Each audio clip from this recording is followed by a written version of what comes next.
Next, I would like to address the horrific tragedy that took place in our nation's capital last week. A foreign terrorist that the Biden administration failed to properly vet ambushed 2 members of the West Virginia National Guard who were honorably serving here to keep the residents and visitors of Washington, D.C. safe. U.S. Air Force Staff Sergeant Andrew Wolf was severely wounded in the attack and remains hospitalized while he continues to fight for his life. Tragically, U.S. Army Specialist Sarah Beckstrom died of her wounds. She was just 20 years old. President Trump and the entire White House are praying for Andrew's full recovery at the request of his parents and their personal phone call with the president over the weekend. And we are keeping Sarah's family and friends in our prayers during this unimaginably difficult time. Sarah and Andrew represent the very best of America, 2 young patriots who were willing to put on the uniform and risk their lives in defense of their fellow Americans. Both of them truly embody the profound words spoken by Jesus Christ in the gospel. Greater love has no one than this, to lay down one's life for one's friends. Sarah and Andrew are heroes, and we will never forget their sacrifice. That means ensuring the monster responsible for this atrocity is prosecuted to the fullest extent of the law and faces the most severe punishment possible. It also means reckoning with why this atrocity was allowed to happen in the first place, so that it may never occur again. Here are the facts.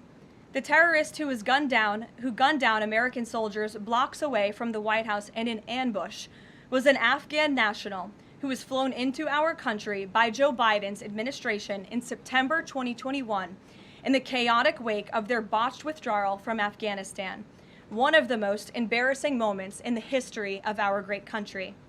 Joe Biden's historic failure in Afghanistan continues to haunt this country and our men and women in uniform. Not only did this surrender lead to a suicide bombing that killed 13 American heroes in Kabul, but now National Guard troops were shot on U.S. soil by the same kind of enemy. We continue to live with the deadly consequences of Joe Biden's horrific leadership. Nearly 100,000 Afghans were recklessly released into the United States with little to no vetting. There was no regard for the disorder and violence that this would unleash on American communities and American culture.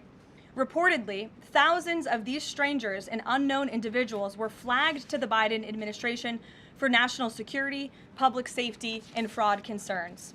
But the terrifying truth is that the Afghanistan debacle is just a small part of Democrats' complete and total betrayal of the American people during the Biden years. The tragedy that we just witnessed the day before Thanksgiving is a reminder that untold thousands of terrorists, gang members, and criminals were invited into our country and remain here to this very day. The border is now secure, thanks to President Trump, but the threat in our interior remains real and urgent. These public safety threats are already inside our land, and President Trump was elected on a promise to find and remove them, and he has already taken significant steps and made significant progress towards fulfilling this promise. But there is more work to be done because President Trump believes that he has a sacred obligation to reverse the calamity of mass, unchecked migration into our country. As a result, the Trump administration is now actively re-examining all of the Afghans imported into the country by Joe Biden. Any individual who threatens our national security or our citizenry will be subject to removal. President Trump has already permanently paused migration of foreign nationals from third world countries that pose a very high risk to the United States. For too long, past American presidents supported self-destructive immigration policies that allowed foreigners who outright hate our country and have no interest in assimilating into our culture. They've allowed these individuals to flood peaceful American communities. This disastrous approach has drained our welfare program, driven up the cost of housing, suppressed wages, and jeopardized the safety of law-abiding American citizens. In fact, according to a new bombshell report from the New York Times, Somalian migrants in Minnesota have defrauded nearly $1 billion in taxpayer-funded benefits under Democrat Governor Walz's leadership. President Trump is putting an end to this dangerous America Last approach. His position is rooted in common sense. In the wake of last week's atrocity, it is more important than ever to finish carrying out the president's mass deportation operation. America cannot allow millions upon millions of unvetted illegal aliens to be rewarded with amnesty after they broke our nation's laws to come here. They must go back to their home countries. It is also essential to immediately address the massive fraud and corruption that has been going on for decades in other aspects of our immigration system, most notably when it comes to asylum claims. Millions of people who have come here under false pretenses are told blatant lies now enjoy temporary legal status. President Trump is ending this scam as well, and I would point out that the Democrats have tried to block this administration from doing so at every turn with lawsuit after lawsuit. The hard truth is that even when it comes to our legal immigration system, past presidents have failed to ensure that all prospective citizens love America, will add value and contribute to our communities, and will assimilate into our culture. Leaders have a duty to defend and advance the interests of their own people, not foreign nationals. Leaders also have a duty to preserve the integrity and character of our nation's national identity. That is why President Trump is more committed than ever to fully restoring American sovereignty by keeping our borders secure, removing all illegal alien invaders, and rebuilding a legal immigration system that makes sense and benefits our country.